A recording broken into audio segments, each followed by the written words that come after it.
नमस्कार। India debate में आप सबका स्वागत है। मैं हूं आशुतोष पाठक। मित्रों, आज की बड़ी घटना पर पहले चर्चा हो जानी चाहिए। जिस बात का डर था, जिस बात की आशंका थी, लगभग वही बात हो गई। जंतर मंतर पहुंचने वाली हर सड़क पूरी तरह से खचाखच भरा हुआ है। लोग सड़क पर उतरे हुए हैं। अब ये कौन लोग हैं कहना मुश्किल है। संख्या कितनी है यह भी कहना मुश्किल है। 2000, 4000, 5000, 10,000, 20,000, 25,000, 50,000 नहीं आकलन लगाया जा सकता है। लेकिन जंतर मंतर पर लोग स्टूडेंट के रूप में पहुंच रहे हैं। वहां भांति भांति के लोग हैं, अधेड़ उम्र के हैं, जवान हैं, बच्चे भी हैं, थोड़े नवयुवक भी हैं। 14-15 वर्ष से लेकर के 60-70 साल तक के लोग मौजूद हैं।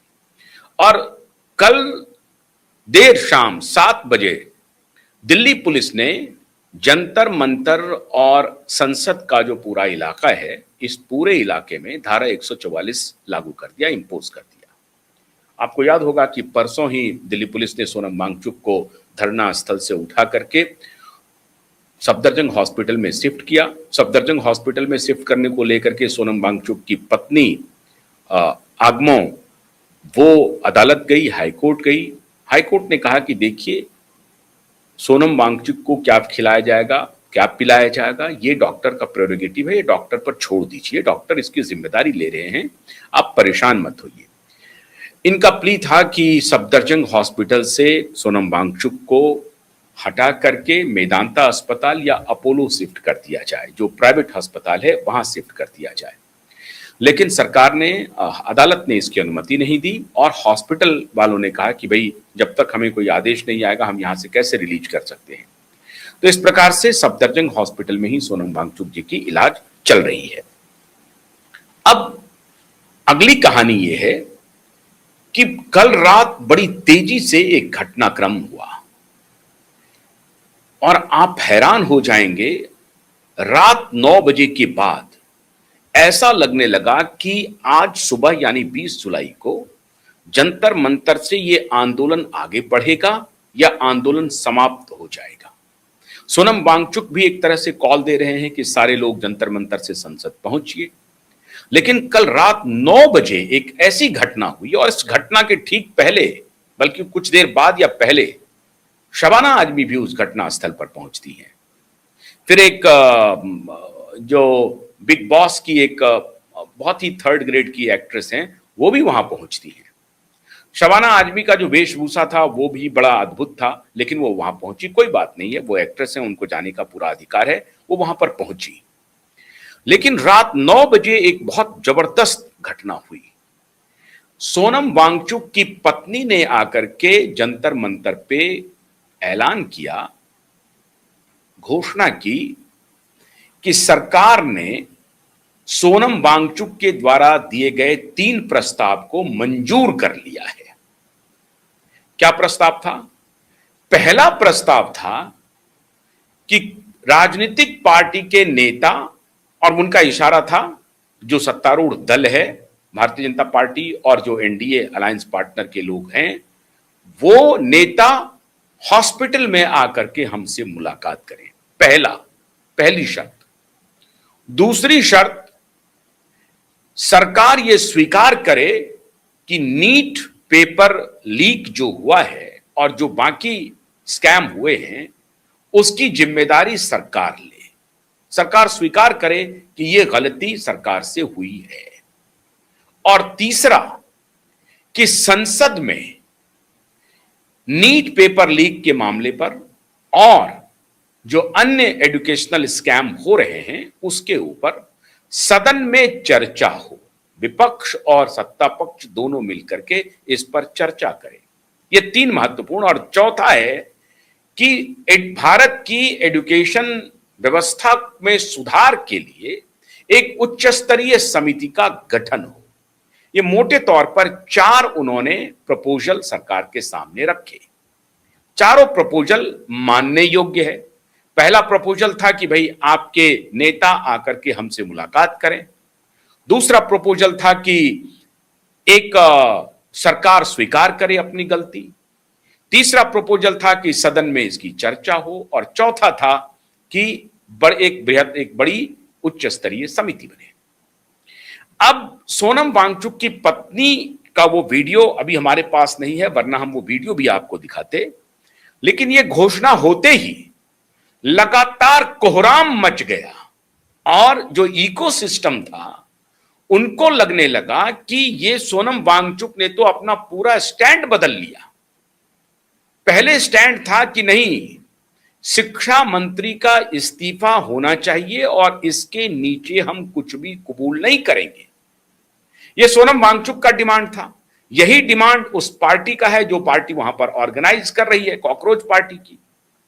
उनका भी यही डिमांड था कि शिक्षा मंत्री के इस्तीफे के नीचे हम कुछ भी हमको मान्य नहीं है। तो पूरा इकोसिस्टम यह कहने लगा कि सोनम वांगचुक जी अपने मुख्य डिमांड से पीछे हट गए, मुकर गए। इतना ही नहीं, एक इकोसिस्टम में से एक ने तो यह आरोप मढ़ दिया सोनम वांगचुक के ऊपर कि सोनम वांगचुक संदेह के घेरे में है और पूरा शक है कि सोनम वांगचुक निश्चित रूप से मोदी के स्टूज हैं। सोनम वांगचुक मोदी के एजेंट हैं। ये चलना शुरू हो गया। और अब याद कीजिए, कुछ दिन पहले हमने आपको दिखाया था कि कांग्रेस पार्टी के प्रवक्ता ने सोनम वांगचुक के ऊपर आरोप लगाते हुए कि आप मोदी के पॉलिसी की सराहना करते हैं, वर्तमान शिक्षा मंत्री से 2023 में आपकी मुलाकात होती है और अब जब आपके एनजीओ को एफसीआरए कानून के तहत फंडिंग रोक दी गई है तो आप बौखला रहे हैं और आप नाराज हो रहे हैं। लब्बो-लुआब ये था कांग्रेस पार्टी के उस प्रवक्ता महोदय का।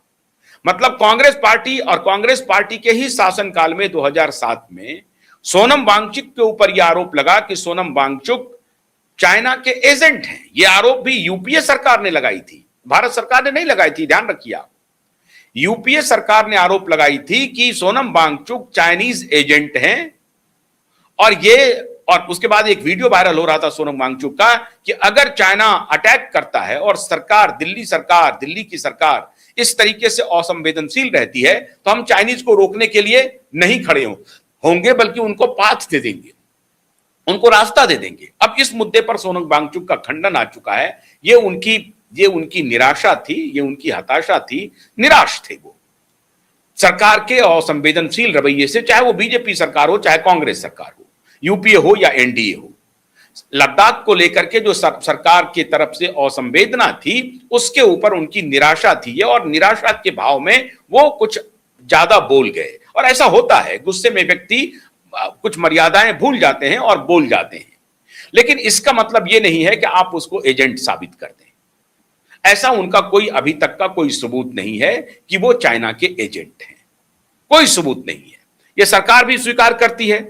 आरोप लगाने के लिए कुछ भी कह सकते हैं, लेकिन सरकार भी स्वीकार करती है कि सोनम वांगचुक चाइनीज एजेंट नहीं है। गुस्से में उन्होंने ये बात कह दी होगी कि भाई आप जब नहीं देखेंगे तो हम क्या कर सकते हैं, हम चाइनीज को बोल देंगे कि चले जाओ। इस तरह की बात हुई होगी। उसको out of proportion, out of box analyse करने की आवश्यकता नहीं है। और सोनम वांगचुक जो इशू उठा रहे हैं वो इशू महत्वपूर्ण है और इस उनके इशू के साथ पूरा देश है। और इसीलिए उन्होंने कहा कि भाई हम फास्ट क्यों कर रहे हैं। फास्ट में हमारा एजेंडा ये नहीं है कि मंत्री इस्तीफा दे दे, सरकार इस्तीफा दे दे, सरकार चली जाए। बिल्कुल मेरा एजेंडा नहीं है। मेरा एजेंडा है कि सरकार जिम्मेदारी ले, सरकार जिम्मेदारी से भागे नहीं और सरकार डिक्टेटर नहीं हो कि अगर कोई बात कहना चाह रहा है कोई तो सरकार उसको सुने नहीं। सरकार को लगा कि यह पक्ष बिल्कुल जायज है और इस पक्ष के साथ मोटे तौर पर मैं आपको बताऊं, जो आंदोलन अभी हो रहा है, मोटे तौर पर देश की एक बहुत बड़ी राय सोनम वांगचुक के पक्ष में है कि सरकार इसकी जिम्मेदारी ले कि हां उनसे गलती हुई है। उनसे क्या गलती है, पूर्ववर्ती सरकारों से भी गलती होती रही है। यह एक सिस्टमेटिक फेल्योर है और सिस्टमेटिक फेल्योर की गलती जो वर्तमान सरकार है वो अगर लेती है तो इससे सरकार का सम्मान बढ़ता है, इससे सरकार का अपमान नहीं होता है, इससे सरकार का सम्मान बढ़ता है। और सरकार ये कहे कि देखिए पेपर लीक तो पूर्ववर्ती सरकारों के भी कार्यकाल में हुए हैं, हमारे कार्यकाल में भी हुए हैं और हम इसको रोक नहीं पाए हैं, ये हमारी अक्षमता है, हम अब इसको दुरुस्त करने की गारंटी देते हैं। बस इतना ही डिमांड था। और ये डिमांड बिल्कुल जायज है। आप सरकार के बाकी मल्टीप्लिसिटीज में जाने की आवश्यकता नहीं है, बिटवीन द लाइन पढ़ने की आवश्यकता नहीं है। और इस डिमांड के साथ मोटे तौर पर भारतीय जनमानस सोनम वांगचुक के साथ है, चाहे वो लेफ्ट हो, राइट हो, सेंटर हो, किसी भी पक्ष का व्यक्ति क्यों ना हो। लेकिन अब अगर सोनम वांगचुक किसी एजेंडा के हिस्सा हो रहे हैं तो सरकार ने इसको भांप लिया और यही मास्टर स्ट्रोक चल दिया मोदी ने। मोदी को पता था कि सोनम वांगचुक एक रैशनल व्यक्ति हैं और इमोशनली कई बार उनका आउटब्रेक आ जाता है, इमोशनली थोड़ा सा वो टूट जाते हैं तो कोई ऐसी बात बोल देते हैं। लेकिन सरकार संवेदनशीलता के साथ सोनम वांगचुक के साथ बातचीत का रास्ता अख्तियार किया और शाम शाम सरकार का संदेश वांगचुक जी के पास पहुंच गया और वांगचुक ने कहा कि हम रेडी हैं, हम यही तो चाहते हैं कि भाई आप जिम्मेदारी ले लें और कहें कि हमसे गलती हुई है और इस पर दुरुस्त करने के लिए तैयार हो जाइए, संसद में चर्चा कीजिए, बेटर एजुकेशनल पॉलिसी के लिए चर्चा कीजिए। अब इतना कहना था मित्रों कि अपोजिशन की हवा निकल गई, बिटवीन द लाइन ये है, पूरा इकोसिस्टम नाराज हो गया और मोदी के रणनीतिकार ने यह मास्टर स्ट्रोक चल दिया। अब यह बात जंतर मंतर पर नहीं हो सकती थी,